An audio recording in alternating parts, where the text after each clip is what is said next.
Bugun siz asabiylashdingizmi? Endi shuning ortidan sog'lig'ingizda ham muammolar vujudga keladi. Keling sizlar bilan shunga barham berishni ko'rib chiqamiz. Hozir sizlarga tushuntiraman. Asabiylikning sabablari: doimiy charchoq, uyqusizlik, noto'g'ri ovqatlanish hamda asab tizimidagi kasalliklar va hozirgi kundagi global muammo va asabiylashishimizga olib kelayotgan eng katta muammo bu qo'limizdagi ishlatayotgan gadjetlarimiz. Sababi unda keraksiz axborotlar juda ko'pligi, bu ham miyamizni zo'riqishiga olib keladi. Endi kelinglar uy sharoitida asabiylashganimizda qanday tinchlanish yo'llarini ko'rib chiqsak.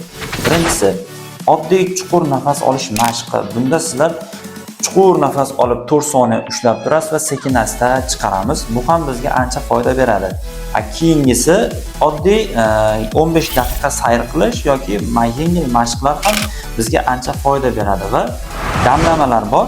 Oddiy yalpizlik va limonli damlamalar ham bizning asabiylashgan holatimizda tinchlantirishga ancha yordam beradi.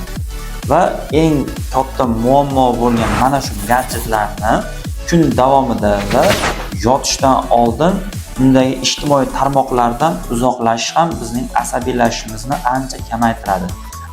Asabingizni tekshirtiring, nevropatolog mutaxassisga murojaat qiling, sog'lom hayot sari qadam bosing.